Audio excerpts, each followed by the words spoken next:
Yes po mga kabayan, nabunutan na ako ng tinik at makapag-focus na ako ulit sa bahay ni Ate Gemma. Mga kabayan, hindi nahati ang aking kaisipan.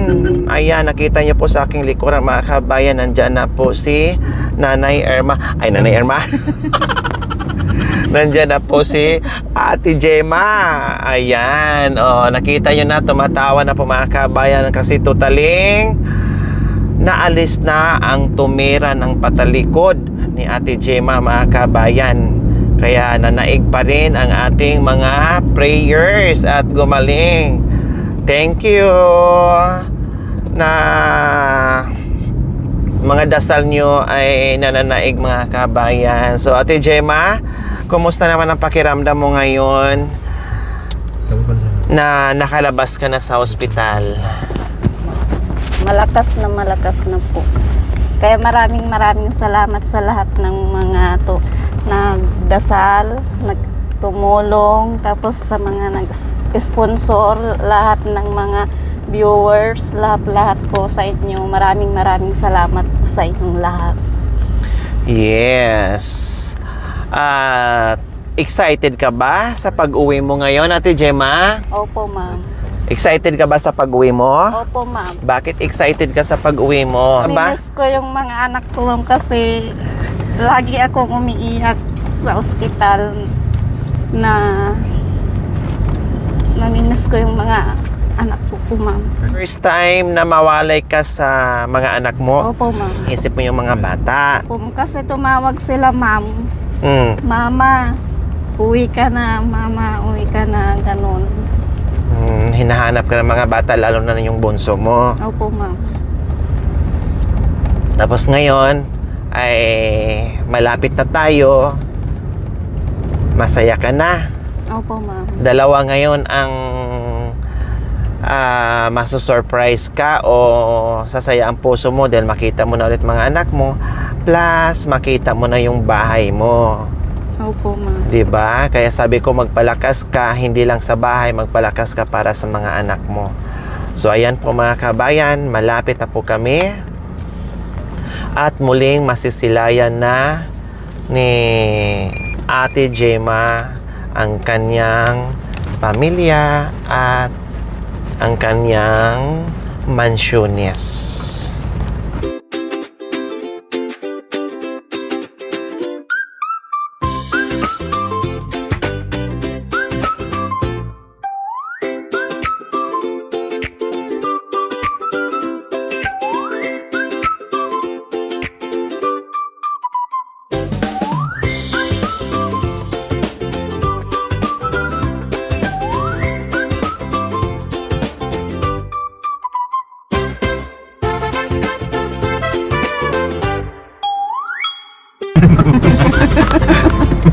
Dungaw lang. Tana.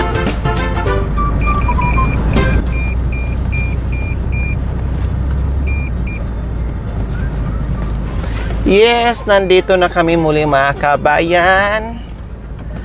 Hindi lang si Ate Gemma ang excited, pati yung mga bata. Excited na rin na makauwi ang kanilang nanay dahil first time na mahiwalay ng ilang araw po mga kabayan dito sa mga anak nila. Grabe no, talagang talagang pinagtagpo ang landas namin ni Ate Gemma sa mga nangyayari ngayon sa buhay nila.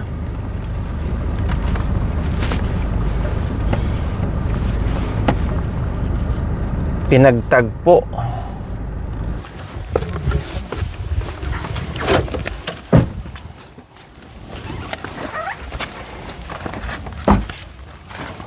Ito elepante. Buntot ng elepante o yung nguso ng elepante. Ano yan? Para yan sa mga binat-binat. Yung ano niyan, yung ano tawag nito? Yung ugat niyan, ibabad mo lang sa tubig tapos inumin mo. Para yan sa mga binat-binat. Yan, ma'am. Oo. Yes! Nandito na tayo ngayon mga kabayan. Nakasalubong ang mga bata. Ayun, no, nakatingin sa mama nila na paakyat.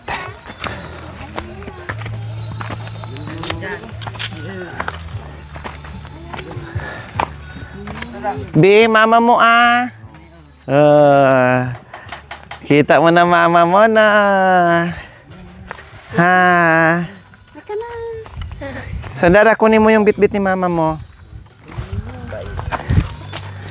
Oh. Oh. Oh, diba? 4 na araw din kayo hindi nagkita ni mama. Ha? Oh, mukhang nahiya ka pa sa mama. Mukhang nahiya ka pa sa mama mo ngayon. Parang gusto mong magbakasyon si mama ulit ha? Oh, namiss mo ba si mama? Ha? Babalik ako doon. Ha? Babalik to si mama. Tara na, balik na tayo, Ate Gusto Gemma. babalik ako doon. Hindi ka pala na-miss niya, halay ka na, Ate Gemma. Tara na, balik na lang tayo. Naka na nga, Rosa. Babay mama. Ay, po. Oh, sige, tara, dito tayo. Hi, sa wakas. Nakabalik na rin tayo dito sa Ice. ilalim ng ano. Bumatang Ang mainit doon. Jem! Miss kay madam.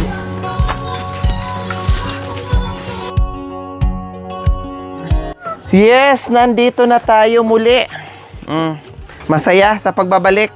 Welcome back, Ate Gemma. Opo, ma'am. So, ayan po mga kabayan. Uwi na kami dito. Tapos, Ate Gemma, iwasan mo yung magmukmuk sa... magstay sa loob ng kwarto, ha? Diyan ako sa ano. Oo, na mainit, ha? Opo, ma'am. Oo. O, pumuti ka daw. O, tanggalin mo na yan. Wala na yan. Okay na yan. Pumuti ka daw. Ayan o, nagkatanggalan yung mga balat ng ano mo. Bumalik ka pa daw pa kung palalo. Tapos mamaya-maya pag ay pwede ka nang maligo, ha? Maligo talaga ako. Oo, pwede ka nang maligo. No problem. Walang bawal yan. Kusang magtanggal yan. Opo, ma'am. Hindi ko inaalis. Hayaan mo lang. Kasi ko pag ginanon Sa paa mo, ma? masusugat. Oo, hayaan mo lang siyang ganyan. Or pwede mo siyang tanggalin, pero wag mo siyang ganunin. Yung parang putulin mo lang. Huwag mo siyang hiklatin. Ayan, matanggal lahat yan. Okay lang, may antibiotic ka naman eh. At saka may gamot ka naman. Tatakot ka? Loob ka. Tatakot siya. Natakot ka ni mama mo? Bakit namalat? Ha? Na parang may parang ahas? Namalat yung ano ni mama mo? Anong ulam nyo? Po. Anong ulam? Ngayong tanghali po. Oo. Hindi po po nagluto. Ay, hindi pa nagluto. Kanin nga eh. Pero kanina pong umaga yung patula po, tapos nagpaw niya po kat yung Miss Water. Wow, sarap. Oo, sarap. Ang sarap ng ulam. Miswa daw na may patula tapos may karne. Oh, 'di ba? Yan ang mga masasarap na ulam, mga kabayan. Mainit dito, no? Mainit dito. Okay, sige. Mag-ano ka muna kung anong gagawin mo. Kung maligo ka, okay lang. Magbihis ka, okay lang. And then magpahinga ka. Huwag ka kumilos na mabibigat, ha? Te Gemma? Oh, dahil ang trabaho, nandyan lang yan. Magpagaling ka muna ng bongga bago ka kikilos at magtrabaho. Hayaan lang muna si Nanay Irma. Nasaan si Nanay Irma? Si Lola mo, be? Pupunta pa sila ng bayan, ma'am. Baka ng Tirexo. Kasi si Kuya Jandre, may motor pala. Kaya nandito na. Kuya Jandre?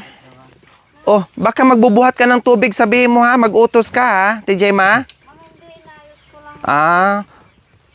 Huwag kang, mag-problema na naman tayo. Walang tubig? Kumuha ka muna. Hakutan mo muna si mama mo kahit isang balde.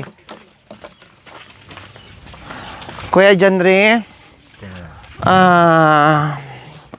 Kumusta ang pakiramdam mo ngayon na nandito na muli ang asawa mo?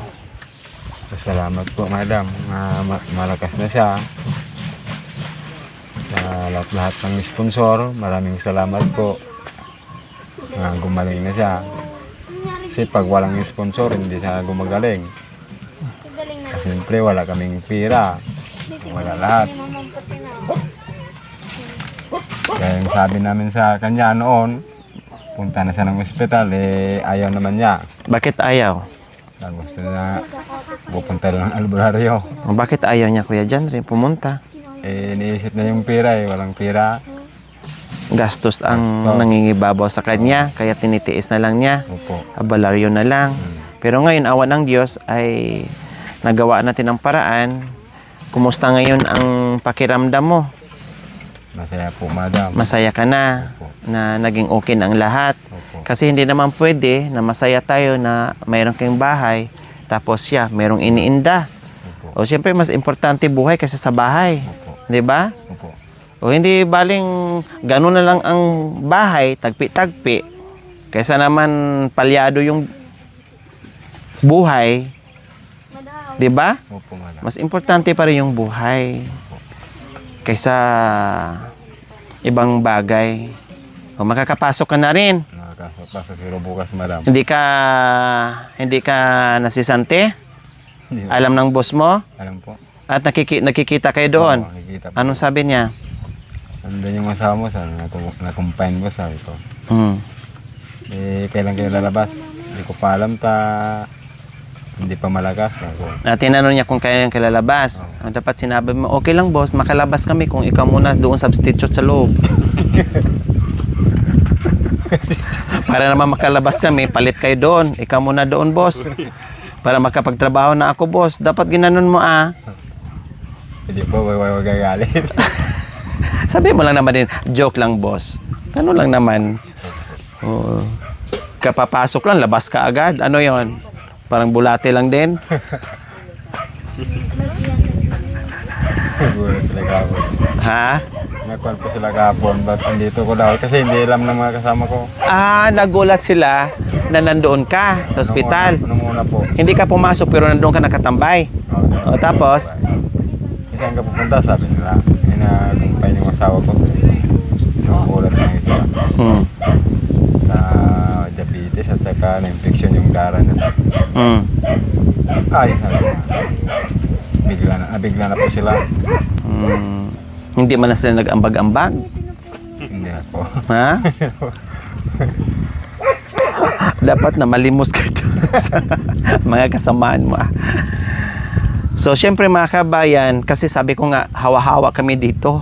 No? Lahat talaga, pati karpintero mga kabayan ay nalungkot din. Hawa-hawa. Tahimik kami dito, kahit nandito kami mga kabayan, tahimik talaga, as in tahimik.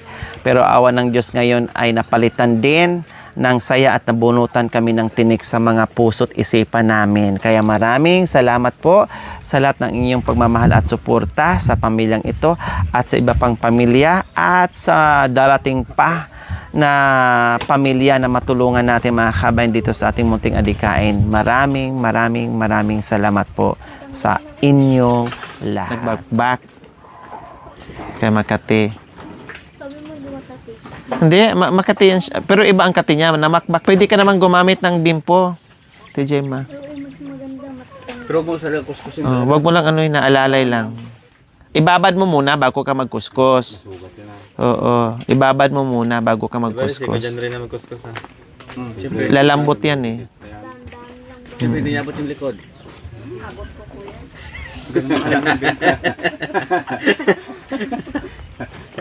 Abot pala eh. Nanay Irma, nakita ko rin yung saya ng mukha mo ngayon na nakalabas na tayo at nakita ko na talagang para ka rin nabunutan ng tinik. Anong pakiramdam mo ngayon na okay na si Ate Gemma na nung nakaraan ay puro lang tayo iyak, puro lungkot, ang lalim ng iniisip natin, kung ano-ano ang mga iniisip natin, no, ang dami natin, kumbaga na-stress tayo ng bongga sa kaiisip kung paano pagalingin si Ate Gemma. Pero ngayon, awa ng Diyos ay gumaling. Kumusta ang pakiramdam mo ngayon na nakalabas na si Ate Gemma? Ma'am, masaya na po ako. Nakauwi na po kami, ma'am. Dahil hindi sa'yo, ma'am, hindi na ganyan, naipunta doon, tapos hindi nalaman ang kanyang hindi naramdam, ma'am. Kaya, papasalamat kami sa'yo, ma'am.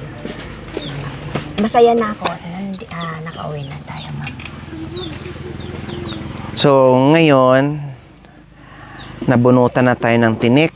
Wala na tayong problema. Back to normal na tayo ngayon. Ay focus na naman tayo sa bahay hanggat matapos. Then, natapos na natin yung problema ni Ate Gemma. So, ngayon ay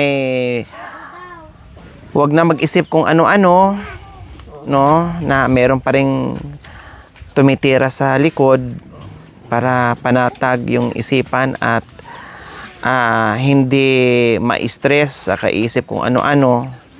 So, antay na naman natin kung tirahin tayo pa harap. Talagang kalabanin na natin, hindi na maganda. Namumuro na sila. Ano na naman? Harap naman, ma'am. Sa likod, ma'am, Saan ang gusto nyo na meron kayong kaaway? Tirahin kayo patalikod o tirahin kayo ng paharap? Saan gusto nyo? Ha? Kung sa away, sa harap, ma'am. O talaga, O, siyempre, makita mo mahirap naman. yon na tirahin ka ng patalikod kasi hindi mo alam. Mabigla ka na lang at magugulat na lang ang mga mata mo. Pero kung sa harapan, alam mo, makalaban ka, no? Makalaban ka, tapos makaiksina ka rin. Mahirap yung patalikod, 'di ba? Wala kang kalaban-laban doon. Oh, gusto nyo harapan o likuran? Ano na naman iniisip mo na? Oo, sa harap, Siyempre, kalaban at sa harap. O, kasi mamaya may baril hindi mo nakikita. Tama, ma'am. Naglalakad ka dyan. Binaril ka, hindi mo na alam kung sino siya. Mas maganda yung Sa harap. tapatan. Oo, ma'am. 'Di ba? Yung nakatutok. Oo, ma'am. Ha? Ay, naku, Nanay Irma. Ano na naman yung mga iniisip mo? Tama. Hindi masaya tayo. Halimbawa, ma'am. pag may itak, o halimbawa, magkalaban tayong dalawa, mayroon ko dalang itak, o makikita mo ngayon kung akmain kitang Oo, ma'am. makaiwas ka, Oo, makailag ma'am. ka. Oo. O, Makatakbo di ba? ka nun, ma'am. Makatakbo ka. So, yun yung ibig kong sabihin. Oo, ma'am. So, ngayon, tuloy ang ating saya. Oo, ma'am. At masasalamat dahil ang bahay nakita nyo naman kung gaano nakaganda at kunting kimbot na lang dyan ay matatapos na. Maraming salamat sa lahat na nagbigay ng tulong or nag-sponsor sa bahay ng aking anak. Alam ko ang Panginoon ay hindi natutulog at hindi kami makakasukli sa inyo kundi sa ang Panginoon na lang ang magbabalik ng binigay niyong biyaya sa amin at maraming yung blessing na darating sa inyo. Maraming salamat sa tulong niyo sa amin. At doon din sa nagpaabot, sa nagbigay sa pag-hospital ng aking anak na si Gemma, maraming salamat.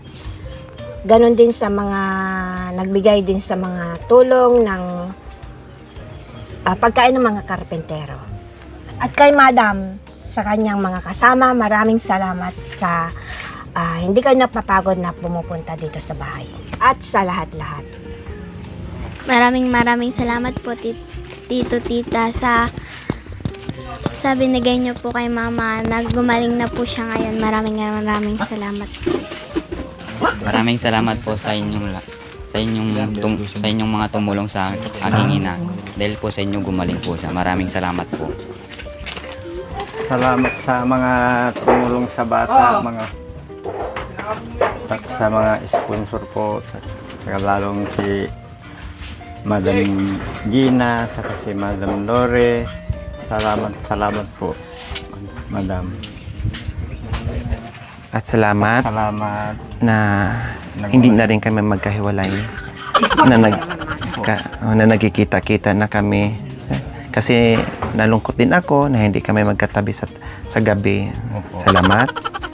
Salamat po.